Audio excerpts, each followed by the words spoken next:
Beloved, last week we talked about the myth and false teaching of hell and how we've been so terrorized by it. That and other false teachings cause us to think and believe the most awful things about ourselves, things that are just not true. Today, we tell you some things about you. Jesus said for us to love our neighbor as we love ourselves. The most important freedom is freedom from your own judgment, so we can love and accept ourselves unconditionally and fully and lavishly, so we can love our neighbor the same way.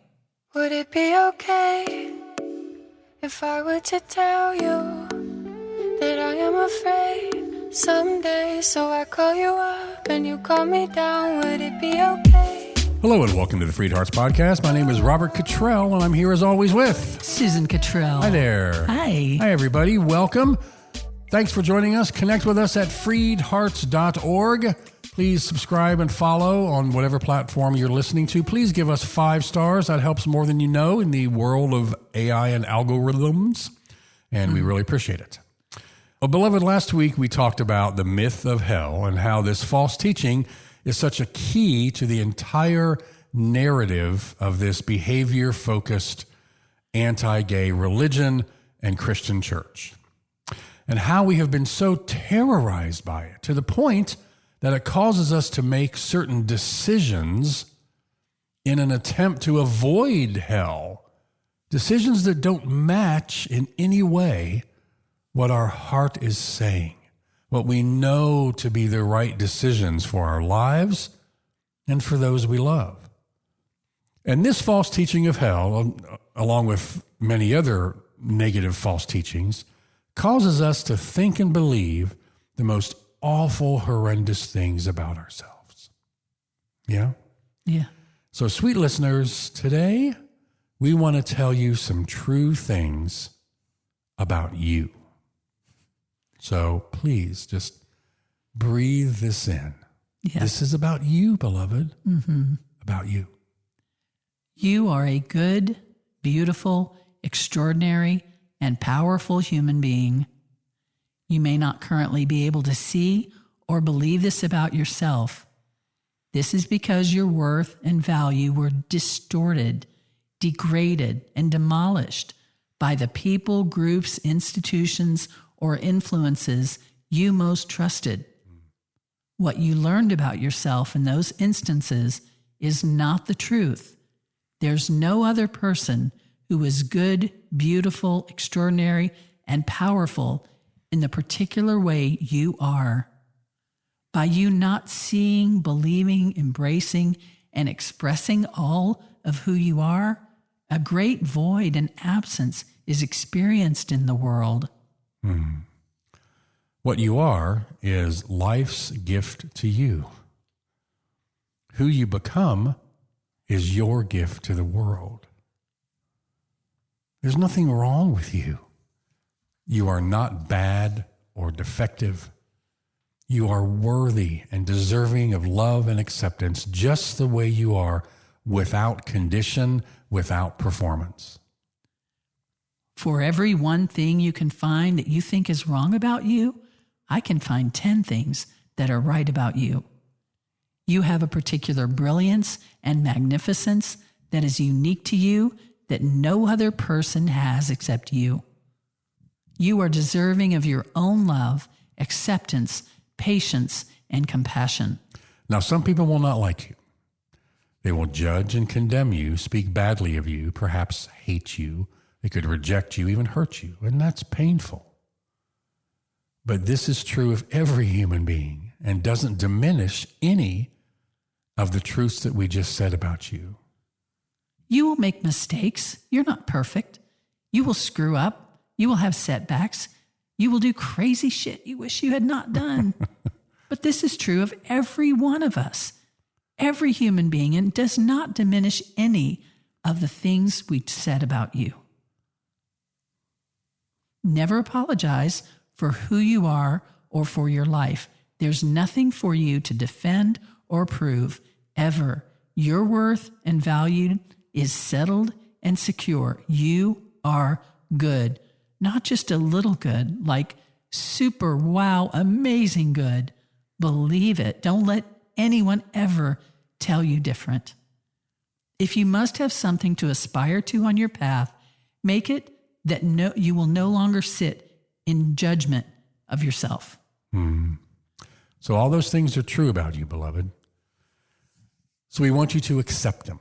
We want you to believe them and accept them and help free ourselves from this self-judgment that is fueled by all these false teachings and fear. Well, there are 4 things about self-acceptance that we want to focus on here today for you. Number 1 is universal imperfection. Okay, universal imperfection involves the realization that one's imperfections are not unique to them, but universally true of every human being. You can't judge yourself as bad, inadequate, and unworthy on the basis of your imperfections or perceived imperfections, unless you're prepared to assert that every human being is bad, inadequate, and unworthy, since every human being also has imperfections. This level of acceptance is an acknowledgement that every human being is an assortment of characteristics, mindsets, and behaviors, of which some are constructive toward wholeness, well-being, and flourishing, and some that are harmful to ourselves and others. This is true of every human being, including those you imagine to be better than you. Number 2, in self-acceptance, deconstruction of causes. The root of self-judgment and shame is often false beliefs and stories we believe about ourselves, which govern our self-image. Shame-based religious messages, childhood trauma, and the absence of adequate love, validation, and affirmation during our formative years of development are some sources of a toxic self-image. The personal work to be done at this level of self-acceptance is to investigate and deconstruct these false beliefs and stories. This involves gaining greater understanding of the seed sources and life experiences that produce these self-condemning views of yourself. Self-acceptance is important because it enables you to shift your self-condemning judgments from "this is what I am" to "this is what I learned." That's good. So good. There's nothing that can be done about an item in the "this is what I am" category. For example, your height, eye color, and core personality are in this category. This is what I am. But your self-condemning thoughts, mindsets, beliefs, and stories are in the "this is what I learned" category. Wow. And these can be unlearned and relearned the way you want them. Wow, that's so good. So we have accepted the fact that there's universal imperfection. We're starting to deconstruct the causes of that.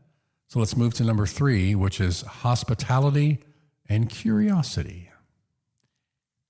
Okay, this level of self-acceptance is cultivating an inner disposition or space of hospitality within yourself for every thought or feeling about yourself that arises.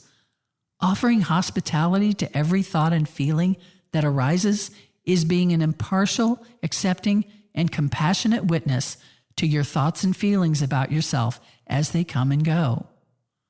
Offering hospitality is the absence of all judgment, resistance, and condemnation. This inner disposition of hospitality allows these thoughts and feelings to arise and dissolve. You neither grab a hold nor resist them when they come. This space of hospitality is also one of curiosity. Rather than grab hold of disapproving thoughts and feelings and fueling them into strongholds of self-condemnation and shame, just be curious about them. What triggered the thought or feeling? What is the false belief or story at the root of it? What is the truth that is being obscured by your emotions of self-condemnation? What can you learn from this? Yeah. It's all about hospitality to yourself, which is just another word for kindness. Be kind. Be kind to yourself. Yeah. And then curious, what can I learn from this? Yes. You know? And the final discovery on this journey of self-acceptance, number 4, answering the big question. Well, what am I? This is the most critical aspect of self-acceptance. Shame is internalizing a false and condemning belief about who you are. Shame says, I am bad, I am worthless, I am inadequate, I'm inferior, I am pathetic. I don't even like saying all these. Yeah, blah, blah, blah. The investigation of what you are is a critical stage of self-acceptance, because what you ultimately discover is that your true and underlying nature is complete, whole, pure, radiant, undisturbed, serene, infinite, timeless, equanimous, and luminous. I closed my eyes when you said that last list, and there's so much peace in those things. Yes. Like, exhale. Be very attentive to what words come after I am, because you're setting it up in you to believe that. Your mind is going to believe what you say after I am. Definitive, set in stone. So let me read that again. Yeah. I am, in my true and underlying nature, I am complete. I am whole. I am pure, radiant, undisturbed. I am serene. I am infinite and timeless. I am equanimous and luminous. Shame is an attachment to an idea of what you think you are, which are all your thoughts and feelings floating around in your head. The content of these thoughts and feelings that come and go in your head are always shifting and changing, progressing and degressing, arising and dissolving.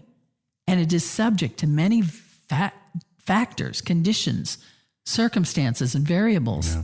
Even on your best day, your shifting thoughts and feelings are not a stable and reliable source for your sense of identity and self. Yeah. This can only be found and I was laughing there because I was driving this morning and I got into kind of a mood, and so it's how I am when I'm an angry driver is not. I don't want to. It's not. It shifts all day long for me. Yeah. Yes.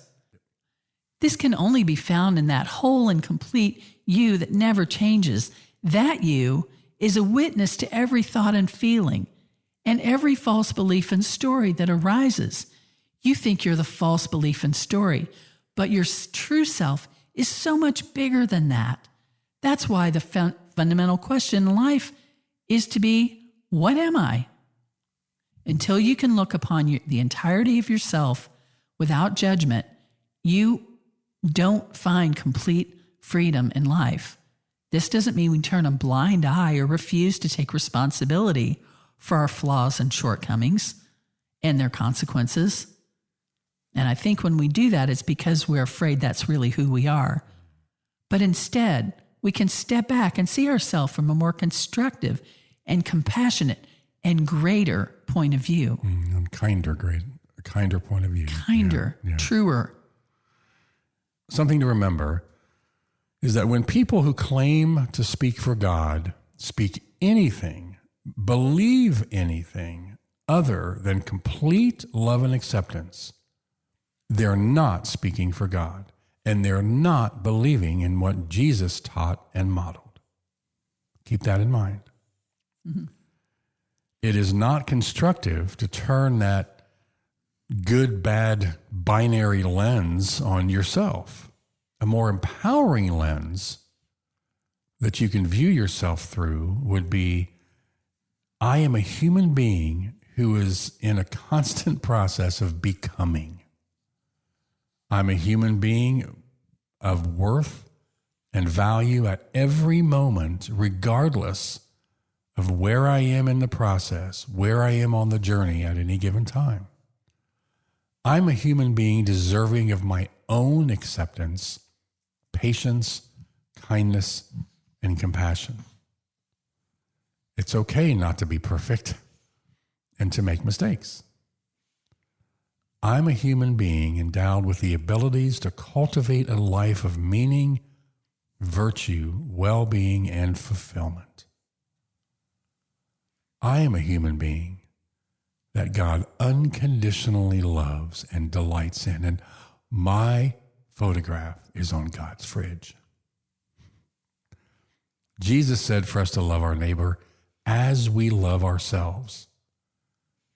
The most important freedom is freedom from your own self-judgment, so we can love and accept ourselves unconditionally and fully and lavishly, so we can love our neighbor love others the same way. Yeah? Yeah. Beloved, we love you. Thank you for being here. We'll talk to you next week. Bye. Would it be okay if I were to tell you that I am afraid someday? So I call you up and you call me down. Would it be okay? You've been listening to the Freed Hearts Podcast. We have extensive resources and vibrant, inclusive community for you at freedhearts.org. Please just come say hello. If you have questions, comments, or suggestions for the podcast, just email us at podcast@freedhearts.org. Audio engineering is provided by Luke Johnson. The music is provided by our daughter, Hannah Cottrell, who is Grammy nominated. You can find out more about her and her music at hannahcottrell.com. Please share, subscribe, and follow on your favorite platform, and support us if you can. Thanks for listening. Would it be okay if I were to